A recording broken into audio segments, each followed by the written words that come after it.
అందరికీ నమస్కారం అండి. ఉత్తరాంధ్ర టీచర్స్ ఎమ్మెల్సీ ఇప్పుడే బ్రేకింగ్ న్యూస్ ఏంటంటే పీఆర్టీయూ అభ్యర్థిగా పోటీ చేసినటువంటి గాదే శ్రీనివాస్ నాయుడు గారు మూడోసారి ఎమ్మెల్సీగా గెలుపొందడం జరిగింది.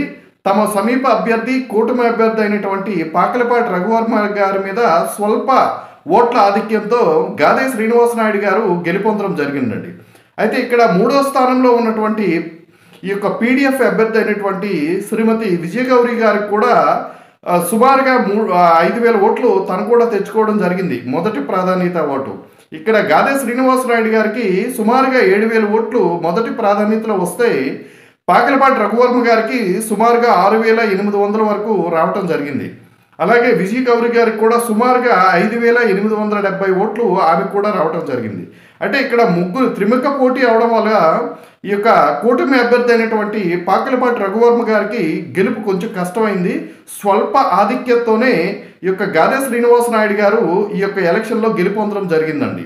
కాకపోతే ఇది ఉత్తరాంధ్ర ఈ యొక్క టీచర్స్ ఎమ్మెల్సీ అన్నది వాస్తవానికి నారా లోకేష్ గారు, అలాగే ఇక్కడ ఉత్తరాంధ్ర గ్రాడ్యుయేట్ ఎమ్మెల్సీ అయినటువంటి వ్యాపార చిరంజీవిరావు గారు ప్రతిష్టాత్మకంగా తీసుకొని ఇక్కడ లోకల్గా చాలామంది ఎమ్మెల్యే కూడా తన యొక్క బాధ్యతను ఒప్పచెప్పి ప్రెస్టేజ్ ఇష్యూ కంపల్సరీ ఇక్కడ ఎమ్మెల్సీ గెలిచి తీరాలనేటువంటి సంకల్పంతో వాళ్ళు వర్క్ చేయడం జరిగింది.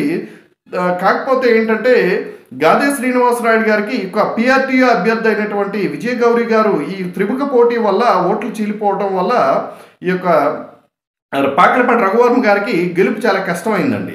అయితే కూటమి ప్రభుత్వం సపోర్ట్ చేసినటువంటి పాకలపాటి రఘువర్మ గారు ఓడిపోవడం మాత్రం ప్రభుత్వానికి ఎదురు దెబ్బగానే చెప్పుకోవచ్చండి. ఎందుకంటే గతంలో కూడా మనం చూసాము, గతంలో స్టేట్లో వైఎస్ఆర్ కాంగ్రెస్ పార్టీ పాలన ఉన్న టైంలో కూడా 2023 మార్చిలో జరిగినటువంటి 3 గ్రాడ్యుయేట్ ఎమ్మెల్సీలు కూడా ఆ రోజు ప్రభుత్వ వ్యతిరేకతకు చాటి చెప్పడం కోసం ఇక్కడ మన ఉత్తరాంధ్రకు సంబంధించినటువంటి ఈ యొక్క చిరంజీవిరావు గారు ఆ టైంలోనే గెలవటం జరిగింది అత్యధిక మెజార్టీతో. అలాగే అక్కడ రాయలసీమలో కూడా సేమ్ రిజల్ట్ మనం చూసాం.